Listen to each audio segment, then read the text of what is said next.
धोखे की चादर। नई नई शादी हुई थी। राजा रघुवंशी और उनकी खूबसूरत पत्नी सोनम रघुवंशी शादी के बाद अपने हनीमून के लिए भारत के सबसे सुंदर और शांत राज्य मेघालय पहुंचे थे।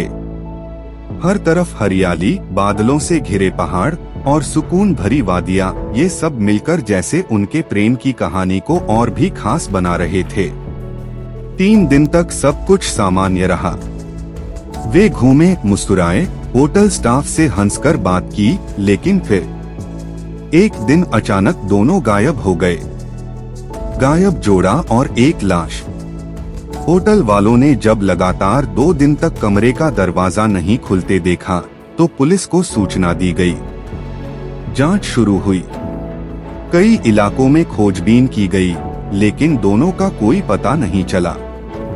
फिर 5वें दिन पास की एक नदी के किनारे झाड़ियों में एक लाश बरामद हुई।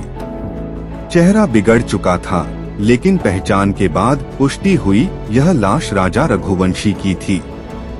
पत्नी सोनम का अब तक कोई अता पता नहीं था। इल्जाम मेघालय के लोगों पर। जैसे ही खबर फैली, मीडिया और सोशल मीडिया पर मेघालय के स्थानीय लोगों पर शक जताया जाने लगा। कहा गया कि पर्यटकों के पास पैसे होते हैं, इस लालच में शायद किसी ने उनकी हत्या कर दी होगी। मेघालय के शांत और भोले लोग इस झूठे आरोप से आहत थे, लेकिन वे चुपचाप पुलिस की जांच पर भरोसा कर रहे थे। पुलिस की सघन जांच और चौंकाने वाला सच। मेघालय पुलिस ने केस को गंभीरता से लिया।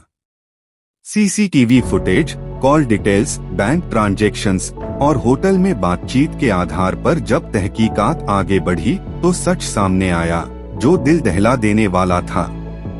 राजा रघुवंशी की हत्या किसी बाहरी ने नहीं, बल्कि उनकी पत्नी सोनम रघुवंशी ने ही करवाई थी।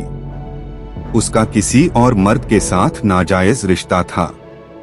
वो राजा के साथ अब और नहीं रहना चाहती थी, लेकिन तलाक लेने की जगह उसने एक भयावह रास्ता चुना, सुपारी देकर हत्या करवाने का। सोनम की गिरफ्तारी। हत्या के बाद वह योजनाबद्ध तरीके से मेघालय से गायब हो गई। मध्य प्रदेश के एक ढाबे में जब पुलिस ने उसे पकड़ा, तो वह नकली पहचान के साथ वहां काम कर रही थी। पूछताछ में उसने सब कुछ स्वीकार कर लिया। अंत की सीख। एक औरत जो अपने प्रेम और स्वतंत्रता की खोज में सब कुछ कुर्बान कर बैठी, आज कानून की कैद में है। उसने न सिर्फ एक मासूम पति की जान ली, बल्कि मेघालय जैसे निर्दोष राज्य को भी बदनाम किया। अंत में ना उसे प्रेम मिला, ना आजादी, बस पछतावा और पिछताई जिंदगी बची। सच चाहे जितना भी छुपाया जाए, एक दिन सामने आ ही जाता है।